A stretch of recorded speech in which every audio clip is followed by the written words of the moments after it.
ಮಹೇಶ್ ತೆಂಗಿನಕಾಯಿ. ಸನ್ಮಾನ್ಯ ಅಧ್ಯಕ್ಷರೇ, ರಾಜ್ಯದ ವಿವಿಧ ಜಿಲ್ಲೆಗಳಲ್ಲಿ ಅನೇಕ ಮಹಿಳೆಯರಿಗೆ ಗೃಹಲಕ್ಷ್ಮಿ ಯೋಜನೆಯಡಿ ಕಂತುಗಳು ಸಮಯಕ್ಕೆ ಸರಿಯಾಗಿ ತಲುಪದ ಸಮಸ್ಯೆ ಉಂಟಾಗಿರೋದ್ರಿಂದ ಈ ಬಗ್ಗೆ ಅಗತ್ಯ ಕ್ರಮಗಳನ್ನು ಕೈಗೊಳ್ಳುವ ಬಗ್ಗೆ ಮಹಿಳಾ ಮತ್ತು ಮಕ್ಕಳ ಅಭಿವೃದ್ಧಿಯ, ವಿಕಲಚೇತನ ಮತ್ತು ಹಿರಿಯ ನಾಗರಿಕರ ಸಬಲೀಕರಣ ಸಚಿವರ ಗಮನ ಸೆಳೆಯ ಬಯಸುತ್ತೇನೆ.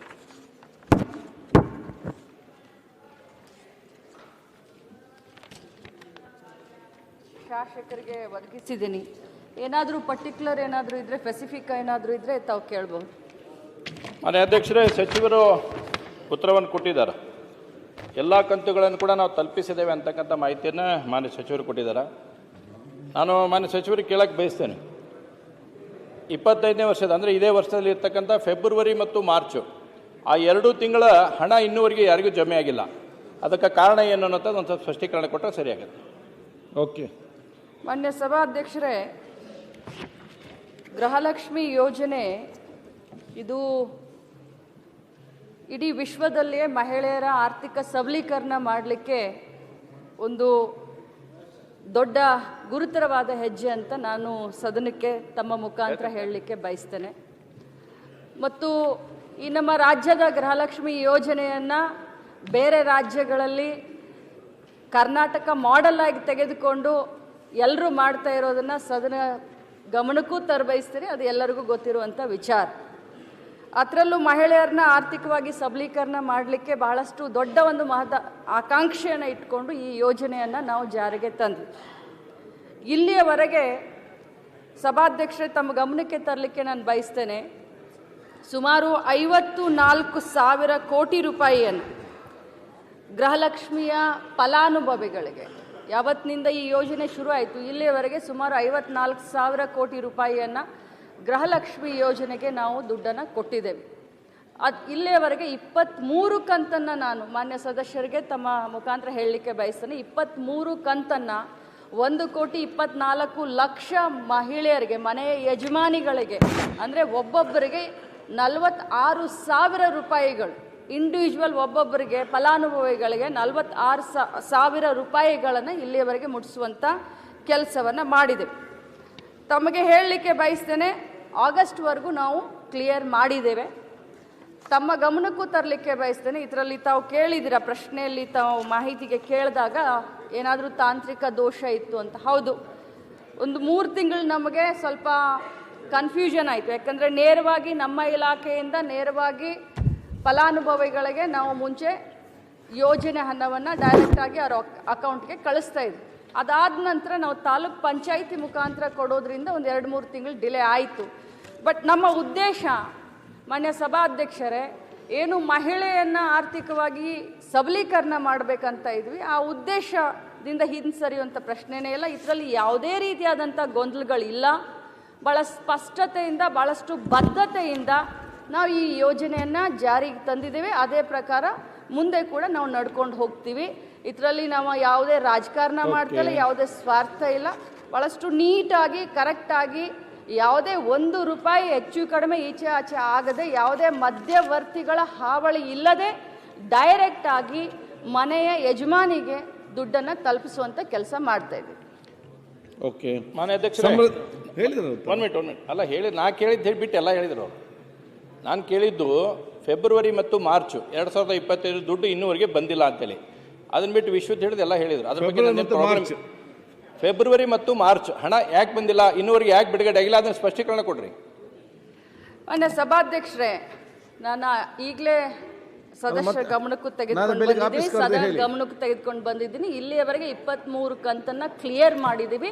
ಆಗಸ್ಟ್ವರೆಗೂ ಕೂಡ ನಾವು ಹಣವನ್ನು ಹಾಕಿದ್ದೀವಿ ಅಂತ ನಾನು ಕ್ಲಿಯರ್ ಮಾಡಿದ್ದೀನಿ. ಅವರು ಲಾಸ್ಟ್ ಇಯರ್ದು ಮಾರ್ಚ್ ಮತ್ತು ಏಪ್ರಿಲ್ದು, ಮಾರ್ಚ್ ಮತ್ತು ಫೆಬ್ರವರಿ ಅಲ್ಲಲ್ಲ ಮೇಡಮ್ ಅವರು, ಫೆಬ್ರವರಿ ಮತ್ತು ಮಾರ್ಚ್ 2025 2 ತಿಂಗಳ ಹಣವನ್ನು ನೀವು ಇನ್ನೂ ಹಾಕಿಲ್ಲ.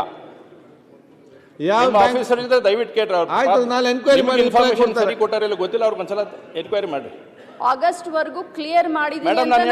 ನೀವು ಫೆಬ್ರವರಿ ಮಾರ್ಚ್ ಅಂತ ಹೇಳ್ತಾ ಇದ್ದೀರಾ ಮಾನ್ಯ ಸದಸ್ಯರೇ. ನಾನು ಹೇಳೋದನ್ನು ಸ್ವಲ್ಪ ಅರ್ಥ ಮಾಡ್ಕೊಳ್ಳಿ.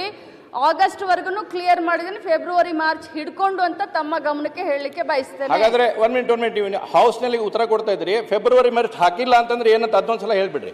ನೀವು ಹೇಳಾಕತ್ರಿ 23 ತಿಂಗಳದ್ದು ಕೊಟ್ಟೇನಿ ಅಂತ 23 ಕಂತು ಕೊಟ್ಟೇನೆ ಅಂತ ಹೇಳತ್ರಿ. ಆಸ್ ಪರ್ ಮೈ ರೆಕಾರ್ಡ್ಸ್ ನಿಮ್ಗೆ ಸರ್ಕಾರ ಅಧಿಕಾರಿಗಳಿಗೆ ಕೊಟ್ಟಿದ್ರ ಪ್ರಕಾರ ಫೆಬ್ರವರಿ ಮಾರ್ಚ್ ಇನ್ನೂವರೆಗೆ ದುಡ್ಡು ಹಾಕಿಲ್ಲ. ಬಟ್ ನೀವು ಇವಾಗ ಹೇಳ್ತಾ ಇದ್ರೆ ನಾವು ಹಾಕೇವಿ ಅಂತೇಳಿ 23 ಕಂತು ಅಂತೇಳಿ. ಇನ್ನೂ ನೀವು ಆಗಸ್ಟ್ ಸೆಪ್ಟೆಂಬರ್ ಅಕ್ಟೋಬರ್ ನವಂಬರ್ ಮಟನು 3 ತಿಂಗಳದ್ದು ಬ್ಯಾಲೆನ್ಸ್ ಐತಿ. ಅದು 3 ತಿಂಗಳು ಯಾಕೆ ಬ್ಯಾಲೆನ್ಸ್ ಇಟ್ಟಿರಿ ಅನ್ನೋದು ಹೇಳ್ರಿ. ನೀವು ಹೇಳಿದ್ರಿ ಗೃಹಲಕ್ಷ್ಮಿ ಬಹಳ ಒಳ್ಳೇದೈತಿ, ಅದ್ರ ಬಗ್ಗೆ ಒಪಿನಿಯನ್ ಇಲ್ಲ. ನೀವು ಗಮನ ಸರ್ 1 ಸೆಕೆಂಡ್ ಸರ್ ಕೊಡ್ತಾರೆ ಅವರು. ಅಲ್ಲ 1 ಸೆಕೆಂಡ್ ಸರ್, ನಾನು ಕೇಳಾಕತ್ತೀನಿ ಅದ ಕೇಳತ್ತೀನಿ. ಅದೇ ನೀವು ಯಾವ್ದು ಗಮನಿಸಿಲ್ದ ಅದ್ರ ಬಗ್ಗೆ ಕೇಳಿ ಹೇಳಿ ಮೇಡಮ್. ಅದನ್ನ ಫೆಬ್ರವರಿ ಮಾರ್ಚ್ ಯಾಕೆ ಹಾಕಿಲ್ಲ ದುಡ್ಡು ಹೇಳಿ. ನೋಡಿ, ನಾನು ಮಾನ್ಯ ಸದಸ್ಯರ ಗಮನಕ್ಕೆ ತೆಗೆದುಕೊಂಡು ಬರಲಿಕ್ಕೆ ಬಯಸ್ತೇನೆ ಅಧ್ಯಕ್ಷರೇ. ನಾವು ಪ್ರತಿ ತಿಂಗಳು ಕೂಡ ಯಾರಿಗೂ ತೊಂದರೆ ಆಗಬಾರ್ದು ಅಂತ ಫೈನಾನ್ಸ್ ಡಿಪಾರ್ಟ್ಮೆಂಟ್ಗೆ ಫೈಲನ್ನು ಕಳಿಸಿರ್ತೀವಿ. ಭಾಳಷ್ಟು ಶ್ರದ್ಧೆಯಿಂದ ಈ ಡಿಪಾರ್ಟ್ಮೆಂಟ್ನ ಜವಾಬ್ದಾರಿ ತೆಗೆದುಕೊಂಡಾಗಿನಿಂದ ಇಲ್ಲಿಯವರೆಗೆ ಯಾವುದೇ ಒಂದು ಗುರುತರವಾದಂಥ ಆಪಾದನೆ ಇಲ್ಲದಂತೆ ಬಹಳಷ್ಟು ಚೆನ್ನಾಗಿ ನಿಭಾಯಿಸ್ಕೊಂಡು ಇಲ್ಲಿಯವರೆಗೆ ಬಂದಿದ್ದೀನಿ. ಫೈನಾನ್ಸ್ ಡಿಪಾರ್ಟ್ಮೆಂಟ್ ಯಾವಾಗ ಕ್ಲಿಯರ್ ಮಾಡುತ್ತೋ ಆವಾಗ ದುಡ್ಡನ್ನು ನಾವು 1 ಗಂಟೆ 1 ಗಳಿಗೆಯನ್ನು ನಾವು ವೇಸ್ಟ್ ಮಾಡದೆ ನಾವು ದುಡ್ಡನ್ನು ಹಾಕ್ತೀವಿ. ಇಷ್ಟು ನಾನು ಸದಸ್ಯರಿಗೆ ಹೇಳಲಿಕ್ಕೆ ಬಯಸ್ತೇನೆ.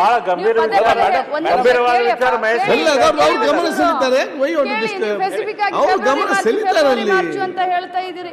ಫೈನಾನ್ಸ್ ಡಿಪಾರ್ಟ್ಮೆಂಟ್ ಎಲ್ಲಿದೆ? ಯಾವಾಗ ಫೈನಾನ್ಸ್ ಡಿಪಾರ್ಟ್ಮೆಂಟ್ ನಮಗೆ ಕೊಡ್ತಾರೆ 1 ನಿಮಿಷ 1 ಗಳಿಗೆ ನಾವು ತಡ ಮಾಡದೆ ನಾವು ದುಡ್ಡನ್ನು ಹಾಕ್ತೀವಿ ಅಂತಾನೆ ತಮಗೆ ಹೇಳ್ತಾ ಇದ್ದೀನಿ. ಇದಕ್ಕಿಂತ ಇನ್ನೇನು ಹೇಳಿ ನಾನು? ಮೇಡಮ್, ನಾನು ಹೇಳೋದು ಒಂದ್ಸಲ ಅರ್ಥ ಮಾಡ್ಕೊಳ್ರಿ.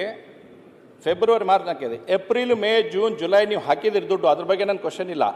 ಯಾಕಂದ್ರೆ ನೀವು 2 ತಿಂಗಳ ಬ್ಯಾಲೆನ್ಸ್ ಇಟ್ಟಿದ್ರು. ಒಂದು ಈಗ ಹೊಸದಾಗಿ ಈಗೇನು 3 ತಿಂಗಳ ಬ್ಯಾಲೆನ್ಸ್ ಐತಲ್ಲ, ಈಗ ನಮ್ದು ಸೆಪ್ಟೆಂಬರ್ ಅಕ್ಟೋಬರ್ ನವಂಬರ್ 3 ತಿಂಗಳು ಹಾಕಿಲ್ಲ. ಯಾಕೆ ಡಿಲೇ? ಏನು ಸರ್ಕಾರ ಹತ್ರ ದುಡ್ಡಿಲ್ವಾ? ಏನು ಸಮಸ್ಯೆ ಇದೆ? ಅದನ್ನೊಂದು ಸ್ವಲ್ಪ ಕ್ಲಾರಿಫಿಕೇಶನ್ ಮಾಡಿ. ನಾನು ಇಲ್ಲಿಯವರೆಗೆ ಬೇರೆ ರಾಜ್ಯದ ಬಗ್ಗೆ ಮಾತನಾಡಬಾರ್ದು ಅಂತ ನಾನು ಸುಮ್ಮನೆ ಇದ್ದೆ. ನಾನು ಅನಗತ್ಯ ಬೇರೆದನ್ನ ಮೈ ಮೇಲೆ ಎಳ್ಕೊಳ್ಬಾರ್ದು ಅಂತ ಸುಮ್ಮನೆ ಇದ್ದೆ. ಪದೇ ಸದಸ್ಯರು ನನ್ನನ್ನು ಫೋರ್ಸ್ ಮಾಡ್ತಾ ಇದ್ದಾರೆ ಅಂತಂದ್ರೆ ನಿಮ್ಮ ಗಮನಕ್ಕೆ ನಾನು ತರಲಿಕ್ಕೆ ಬಯಸ್ತೇನೆ. ತಮ್ಮ ಲಾಡ್ಲಿ ಬೆಹನ ಏನಾಯ್ತು ಮಹಾರಾಷ್ಟ್ರದಲ್ಲಿ?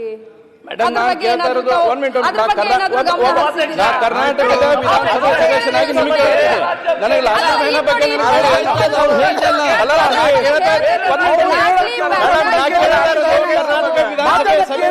ನಿಮಗೆ ಕೇಳ್ತೀನಿ. ಮಹಾರಾಷ್ಟ್ರದ ವಿಧಾನಸಭೆ ಕೇಳಲ್ಲ, ನೀವು ಉತ್ತರ ಕೊಡಬೇಕಾಗಿದ್ದು ನೀವು. ಕರ್ನಾಟಕ ವಿಧಾನಸಭೆ ಶಾಸಕನಾಗಿ ನಿಮಗೆ ಕೇಳತ್ತೀನಿ. ಲಾಡ್ಲಿ ಕಂಪಾರಿಸನ್ ಮಾಡ್ಕೊಂಡ್ರಿ. ಲಾಡ್ಲಿ ಬೆಹನ ಏನಾಯ್ತು ಭಾರತದಲ್ಲಿ? ಕರ್ನಾಟಕ ನಾನು ಕೇಳಾಕತ್ತಿದ್ದು ಅನೌನ್ಸ್ ಮಾಡಿದ್ರಿ, ನೋಡಿ ಎಲೆಕ್ಷನ್ ಗೆದ್ರಿ. ನಾನು ಪೂರ್ವ ಹೇಳ್ಬೇಡ್ರಿ ಆನ್ಸರ್ ನೋಡಿ.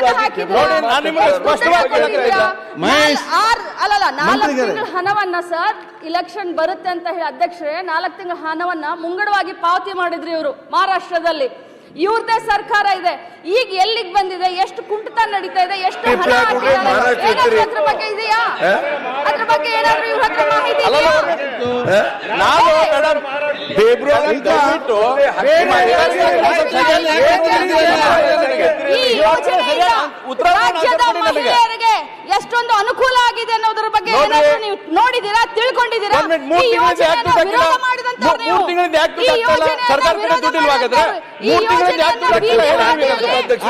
ಈ ಯೋಜನೆ ಅಭಿವೃದ್ಧಿ ಆಗ್ತಾ ಇಲ್ಲ ಅಂತ ಹೇಳಿದಂತವ್ರು ಇವರು. ಇವರಿಗೆ ಬಹಳಷ್ಟು ಒಮ್ಮಿಂದೊಮ್ಮೆಲೆ ಕಾಳಜಿ ಬಂದ್ಬಿಡ್ತಾ, ಮಹಿಳೆಯರ ಮೇಲೆ ಈ ಯೋಜನೆ ಮೇಲೆ ಪ್ರೀತಿ ಬಂದ್ಬಿಡ್ತಾ. ಇವತ್ತು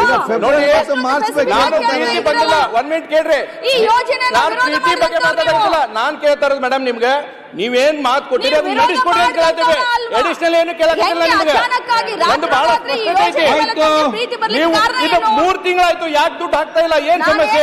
ಸರ್ಕಾರಕ್ಕೆ ಹಣಕಾಸಿನ ಕೊಟ್ಟೈತೆ, ಏನಾದ್ರೂ ತೊಂದರೆ ಐತಾ? ಅದನ್ನೆಲ್ಲ ಕ್ಲಾರಿಫಿಕೇಶನ್ ಮಾಡ್ರಿ. ಈಗ ಹಣಕಾಸಿನ ತೊಂದರೆ ಇದ್ರೆ ಏನಾದ್ರು ಸರ್ಕಾರ ದುಡ್ಡಿಲ್ಲ ಫೆಬ್ರವರಿ ಮಾರ್ಚ್ ಶಿವಶೆಟ್ಟಿ ಉಲ್ಲೇಖ ಮಾಡ್ಯಾರ ಅವರು.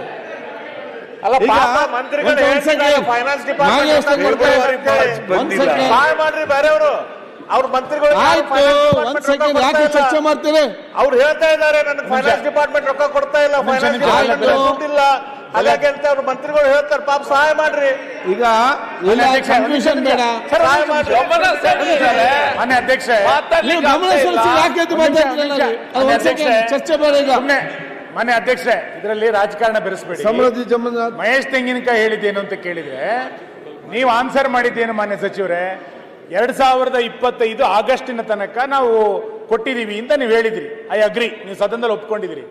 ಅವ್ರು ಹೇಳ್ತಾ ಇರೋದು ಆಗಸ್ಟ್ ತನಕ ಕೊಟ್ಟಿದ್ದೀರಿ ನೀವು ಹೇಳ್ತಾ ಇದ್ದೀರಿ, ಫೆಬ್ರವರಿ ಮತ್ತು ಮಾರ್ಚ್ ತಿಂಗಳಲ್ಲಿ ನಿಮಗೆ ಬಂದಿಲ್ಲ ಅಂತ ಹೇಳ್ತಿದ್ದಾರೆ. ಆ 2 ತಿಂಗಳು ಕ್ಲಾರಿಫೈ ಮಾಡಿ.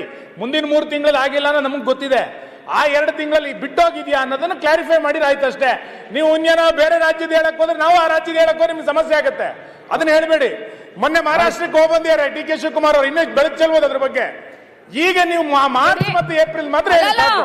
ಈ ಯೋಜನೆಯನ್ನ ಹಿಗ್ಗಾಮುಗ್ಗ ಬೀದಿಯಲ್ಲಿ ಹಾದಿಯಲ್ಲಿ ನೀವು ಈ ಯೋಜನೆ ಬಗ್ಗೆ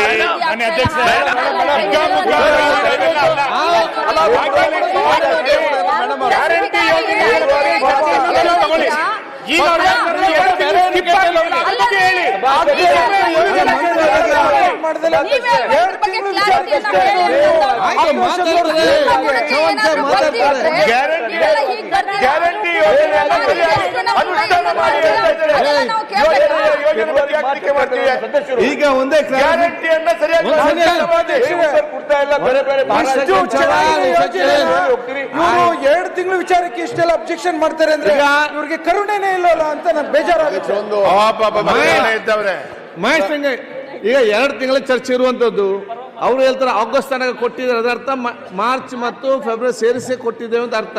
ನೀವು ಕೊಡ್ಲಿಲ್ಲ ಅಂತ ಹೇಳಿದ್ರೆ ಆ ದಾಖಲೆ ಹೋಗಿ ಅವ್ರ ಎನ್ಕ್ವೈರಿ ಮಾಡಿದ್ರೆ ಹೇಳ್ತಾರೆ.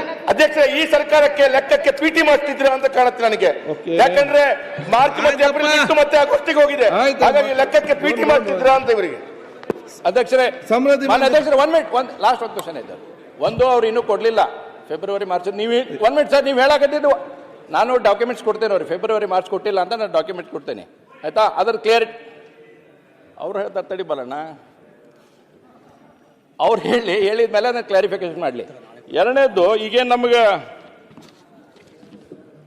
ಸೆಪ್ಟೆಂಬರ್, ಅಕ್ಟೋಬರ್, ನವಂಬರ್ಗೆ ಇನ್ನೂ ಕೊಟ್ಟಿಲ್ಲ. ನನಗೂ ಭಾಳ ಖುಷಿ ಐತಿ, ನೀವು ಒಳ್ಳೆ ಕೆಲಸ ಮಾಡತ್ತೀರಿ, ಮಾಡ್ರಿ. ಆದರೆ ಕೊಟ್ಟ ಮಾತನ್ನ ಸರಿಯಾಗಿ ನಡೆಸ್ಕೊರಿ ಅಂತೇಳಿ. ತಿಂಗಳ ನಿಮಗೆ 2,000 ರೂಪಾಯಿ 1ನೇ ತಾರೀಕಿಗೆ 2ನೇ ತಾರೀಕಿಗೆ ಬರುತ್ತೆ ಅಂತ ಹೇಳಿದ್ರಲ್ಲ. ಸೆಪ್ಟೆಂಬರ್, ಅಕ್ಟೋಬರ್ 3 ತಿಂಗಳು ಬಂದಿಲ್ಲ. ಈಗ ಯಾವ ಚುನಾವಣೆನೂ ಬರಂಗಿಲ್ಲ ಸದ್ಯಕ್ಕೆ, ಅಲ್ಲಿ ಮಟ್ಟ ಇಟ್ಕೊಂಡು ಹಾಕಕ್ಕೆ. ಹಾಗಾಗಿ ಅದನ್ನ ಯಾವ ಟೈಮ್ ಬಾಂಡ್ ಲಿಮಿಟ್ನಾಗ ದುಡ್ಡು ಹಾಕ್ತೀರಿ ಅದನ್ನ ಕ್ಲಾರಿಫಿಕೇಶನ್. ಈಗ ಅವರು ಸಮೃದ್ಧಿ ಮಂಜುನಾಥ್, ಉತ್ತರ